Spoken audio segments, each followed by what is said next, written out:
રીતના આપણે શરૂઆત થયેલી છે. પહેલા 2000 ની સાલમાં આપણે નળની ઉપર કપડું બાંધીને પાણી પીતા હતા.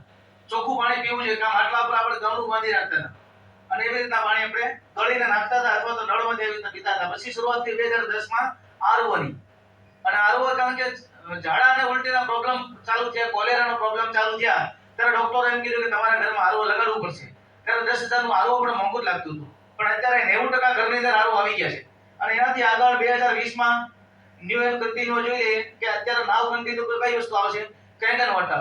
આ પોણી દુનિયામાં 153 દેશની પ્રોડક્ટની સેલિંગ થાય છે અને 153 દેશની જે ગવર્નમેન્ટ છે એને મંજૂરી આપી છે. એટલે આ લેવલ સુધી અત્યારે જઈ રહ્યા છે.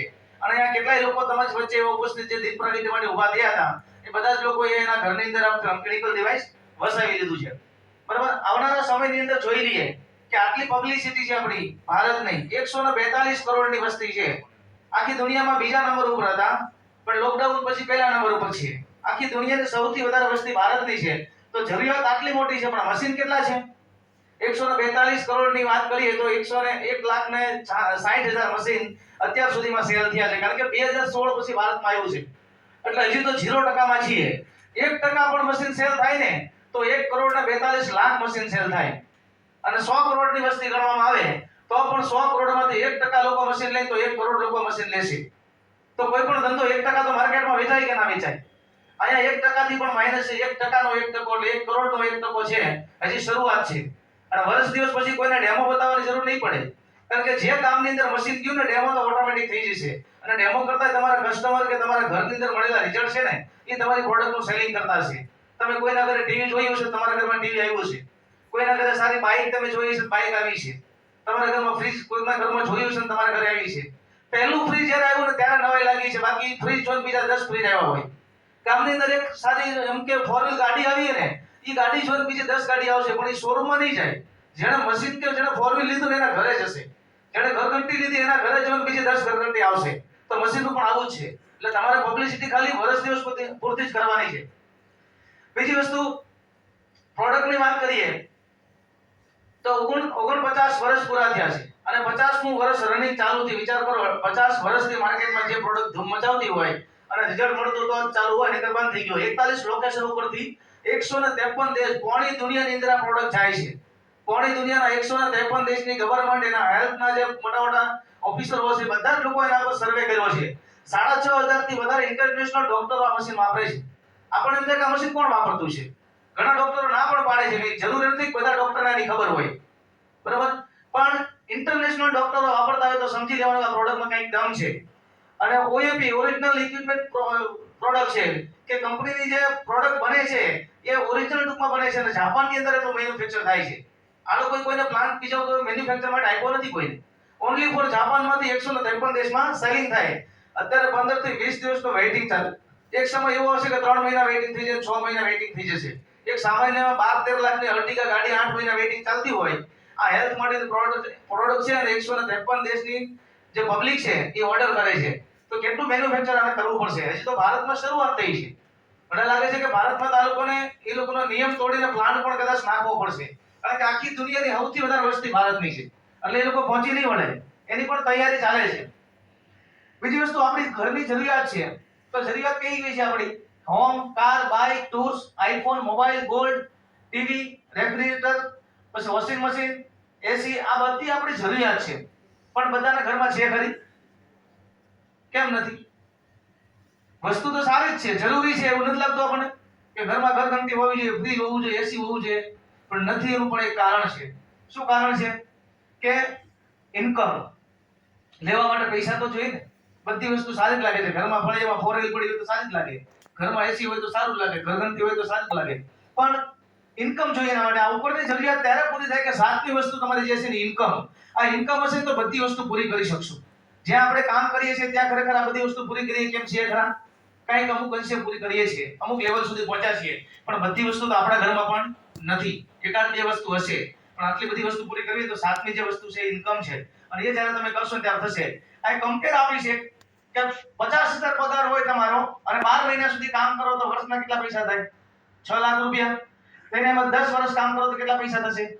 60 લાખ રૂપિયા. આ 10 વર્ષની આવક છે. પણ એને અમે જાવક પણ પછી જોઈએ આપણે તો જાવકની અંદર 60 લાખ રૂપિયા છે, તેમાં તમે એક સારું મકાન લઈ શકો. બરાબર. તમારી car, tours, gold, LIC, education, marriage, hospital, TV, mobile અને બીજા આધાર, આ બધાની ગણતરી કરશો ને તો એ 60 લાખ રૂપિયા તમારે ઘટશે ઉલટા. અને બીજા 20-25 લાખ રૂપિયા માઇનસ ચાલતા છે, કારણ કે લોન માટે ચાલુ હશે. તમે જોઈ લેજો, 10 વર્ષની આવક તો ફિક્સ થઈ ગઈ. 50,000 પગાર હોય તો કેટલા લોકોનો 50,000 પગાર છે? એકવાર ઊંચો હાથ કરો તો. મહિને 50,000 રૂપિયા કમાતા હોય કેટલા વ્યક્તિ? 2 વ્યક્તિ માટે જોરદાર તાળી થઈ જાય. તો એની આવક મેં કીધું એટલી જ થવાની છે કે વર્ષની અંદર 6 લાખ રૂપિયા અને 10 વર્ષના કેટલા થશે? 60 લાખ રૂપિયા. તો 60 લાખમાં અત્યારે હોમની વાત કરીએ, એક સારું મકાન લેવું હોય તો કેટલા રૂપિયા જોઈએ? મગજમાં કેટલા થાય? 40 લાખ મિનિમમ જોઈએ. તો 60 માંથી 40 લાખ તો મકાનમાં આવી જાય. પછી એક કાર લેવી હોય તો સારી, તો 55 લાખ તો જતા જાય ટૂંકમાં. પછી ટૂર્સ ને ગોલ્ડ ને એલઆઈસી ને એજ્યુકેશન ને લગ્ન કરવા હોય તો એ લોન ઉપર થાય. કહેવાનો મતલબ આ કડવી વાસ્તવિકતા છે. જોજો, મગજમાં ઉતારજો તમે, કારણ કે જરૂરિયાત મોટી થતી જાય છે, આવક આપણી કંટ્રોલમાં છે, આવક જાવક સામે વધતી જાય છે, એટલે આ બધી વસ્તુ કરવામાં બધી લોન ચાલતી હોય છે. એમાં હોસ્પિટલ ને આને તેને આપણે ગણ્યું જ નથી, પણ એ આવે જ છે. બરાબર. તો મહત્વની વાત આપણે વાત કરીએ છીએ, આપણી 21 વર્ષની ઉંમર હોય તો કંઈક આવી લાઈફ હોય આપણી. બરાબર. અહીંથી શરૂઆત થાય ને, કે સારી એવી ગાડી હોય, ટૂંકમાં આવી રીતના એજ્યુકેશનમાં થઈને એન્ટ્રી વાળીને આપણે ફરતા હોઈએ. પછી 2 વર્ષ થાય એટલે કંઈક આવી લાઈફ થઈ જાય, એકનો વધારો થાય. બરાબર. 1+1 આવું થાય ને. એનાથી આગળ જઈએ તો 27 થી 30 વર્ષ સુધીમાં એમાં પણ વધારો થાય. આ જેટલો વધારો થાય એટલે ખર્ચા એને ગણતા જજો પાછા. આવું કઈ થાય છે. 30 વર્ષ પછી આગળ જઈએ 30 થી 35 વર્ષે એમાં પણ વધારો થાય. આ રિયાલિટી બતાવું છું તમને. અને 35 થી 40 વર્ષની ઉપર જઈએ તો આવી પણ પરિસ્થિતિ હોય. બરાબર. એટલે આ બધી પરિસ્થિતિ આપણે જોઈએ છીએ. અને 40 થી 50 વર્ષે કંઈક આવું ચિત્ર પણ જોઈએ છીએ. માર્કેટમાં નીકળો એટલે રોડ ઉપર ખાલી અડધો કલાક ઉભા રહો તો આવા દ્રશ્યો જોવા મળશે. બરાબર. એટલે કહેવાનો મતલબ કે આ બધી પરિસ્થિતિ છે, તો એ પરિસ્થિતિને પહોંચી વળવા માટે શું કરવાનું? તો અહીંયા જે આપણે ડેમો જોઈએ એ માત્ર ડેમો આપણા પરિવારની હેલ્થ માટે જરૂરી નથી, પણ ઉપરની જે જરૂરિયાત તમને બતાવી ને 7 પ્રકારની, એ બધી જરૂરિયાત પૂરી કરવા માટે આમાં કંઈ ઇન્વેસ્ટ કરવું પડશે. ઇન્વેસ્ટ છે આપણા પરિવાર માટે છે, હેલ્થ માટે છે, અને હવે તમને બતાવું છું વેલ્થ માટે, કે માત્ર પૈસા રોકતા નથી, પણ એ પૈસા તમને બીજા પૈસા રળીને આપે છે. ડીલરશિપના એજન્સીનો બેનિફિટ તમને આપે છે. અહીંયા 4 પ્રકારના અલગ અલગ મોડલ છે. પહેલું મોડલ છે જેઆરવી, જેની કિંમત છે 2,19,500. આનાથી પણ તમે ડીલરશિપ લઈ શકો છો. 4 પ્લેટનું મશીન આવશે. એ મશીન તમે પૈસા ભરશો એટલે મશીન મળી જાય, પણ ડીલરશિપ ફ્રીમાં મળશે. જાપાનની 153 દેશની એજન્સી મળશે. બાકી અમૂલની ખાલી અમૂલ શોપ ખોલવી હોય તો 3 લાખ રૂપિયા ડિપોઝિટ તો અમૂલ વાળા જમા રાખશે. એક ખેતલા આપા ટી સેન્ટરનું બોર્ડ મારો ખાલી ચા વેચવા માટે તો 7 લાખ રૂપિયા રાજકોટ વાળાને આપવા પડશે, ત્યારે તમારું બોર્ડ લાગશે ને. બાકી તમે એના નામ પર ચા નથી વેચી શકતા. હવે 7 લાખ રૂપિયામાં તમને ચા વેચવાની જો એજન્સી મળતી હોય 7 લાખ જમા રાખવા પડતા હોય. દુકાન તમારી, જગ્યા તમારી, એને તો ડિપોઝિટના ખાલી નામના પૈસા દેવાના છે. અહીંયા તમે પૈસા ભરો એટલે તમને મશીન મળી જાય છે, ડીલરશિપ ફ્રીમાં મળે છે.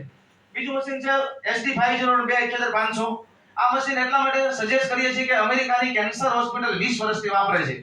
કોઈને ચોથા લેવલનું કેન્સર આવી ગયું હોય તો પણ તમારા પરિવારને બચાવી શકો. અને મારા ઘરમાં મશીન એટલા માટે આવ્યું હતું, મારા ફાધરને 2016માં કેન્સર હતું. 10 લાખ રૂપિયાનો ખર્ચો કર્યો 6 મહિનાની અંદર, અને ફાધરને બચાવી નથી શક્યો. જ્યારે મેં પહેલી વાર ડેમો જોયો, ડેમો જોયા પછી એ જ વખતે નક્કી કર્યું હતું. મગનભાઈ અંદર રાત્રે 9 વાગે બેઠા હતા, અને એકવાર મગનભાઈ મને જોરદાર તાળી ફરી વખત થઈ જાય કે મેં 1.5 વર્ષથી એને ના પાડી હતી, મારે ધંધો કરવો જ નથી, મારે મશીન લેવું જ નથી, મારી પાસે તમે આવતા જ નહીં.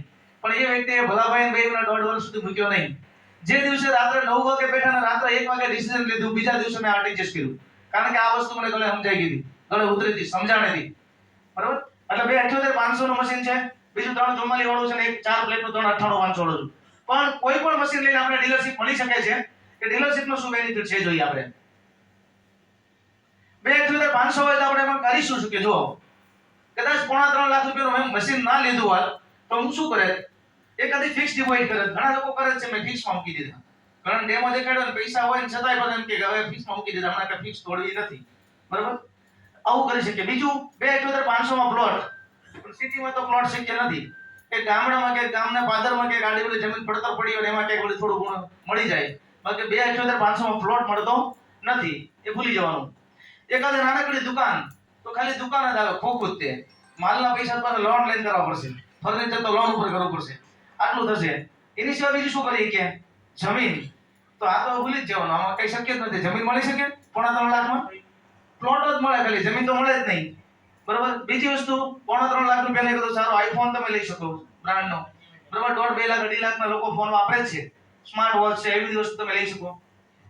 3.5 લાખમાં બીજું શું કરી શકાય? ઘણા લોકો આવું કરે છે કે રિક્ષા લઈ લીધી, મશીન નથી લેવું, કે રિક્ષામાં રોજે રોજ આવક આવે. પણ કેટલી આવક આવે ને, રિક્ષાવાળાને કોકને પૂછ્યો કે મહિનામાં જાવક કેટલી ને આવક કેટલી, પાછળ વધે કેટલા, મેન્ટેનન્સ કેટલું થાય. બરોબર. એટલે 3.5 લાખની કોઈ લોકો રિક્ષા લઈ લે, મશીન નથી લેવું આપણે. ઘણા લોકો પછી યાત્રા પ્રવાસમાં, હમણાં ઈ કે વિદેશમાં ગયા હતા, થાઈલેન્ડ ને મલેશિયા બધે ફરીને આવ્યા ને, 2-2.5 લાખ ખર્ચાઈ ગયા. હવે વિચારશું કાંઈક, એ તો મહિના દિવસમાં પૂરા કરે ને, કે આવું એકાદો ખર્ચો થાય તો પણ 3.5 લાખ રૂપિયા જતા રહી. અને હાઉસ એક્સપેન્સ, ઘર ખર્ચની અંદર પણ આટલા રૂપિયા જરૂરિયાત માટે હોતા છે. ઘણા લોકો એમ કહેતા મેં ફર્નિચર કરાવી નાખ્યું, ઘણા મેં કલર કરાવી નાખ્યું, ઘણા કે મેં રસોડું સારું રિનોવેશન કરાવ્યું, તો પણ આટલા પૈસા જતા રહી છે. બરાબર. અને ઘણા લોકો આવી રીતના કાર લઈ લે, કે હમણાં મેં કાર લઈ લીધી, હમણાં 2 દિવસ પહેલા મને અનુભવ થયો. મળવા ગયો ને, મને કે 4 દિવસ પહેલા કાર લઈ લીધી. ખૂબ ખૂબ અભિનંદન તમને, કાર લઈ લીધી. તો એમાંથી મેં કીધું કઈ આવક થશે મને કહો તમે. કાર તો મેં કીધું મેં લીધી છે, પણ મેં 1.5 વર્ષ પછી લીધી, 13 લાખ રૂપિયા લીધી છે, અને 2.5 લાખમાં 3.5 લાખ જૂની લીધી છે. કહેવાનો મતલબ કે આ વસ્તુ બધી લઈએ છીએ તો આમાંથી આવક થાય છે તમારી, એ આપણી જરૂરિયાત છે, પણ એક્સ્ટ્રા જરૂરિયાત છે. આવી બધી વસ્તુ કાંઈક ને કાંઈક આપણે કરીએ છીએ. ફાઇનાન્સ કરી કે ઘણા લોકો વ્યાજે પૈસા આપતા હોય, એવું કરી શકાય 1%, 2%, કે આપણે કાંઈ ટેન્શન નહીં, કે દર મહિને વ્યાજ મળી જાય, તો આવું કરી શકાય. પાછા લેવાનું તેવડ હોય તો, નકર નહીં, કારણ કે પછી જાય પછી પાછું આવતું નથી. આવું કરી શકાય. ઘણા લોકો આવી રીતના જૂનું એટલે તો ટ્રેક્ટર લઈ લે, કે આમાં બહુ સારું છે.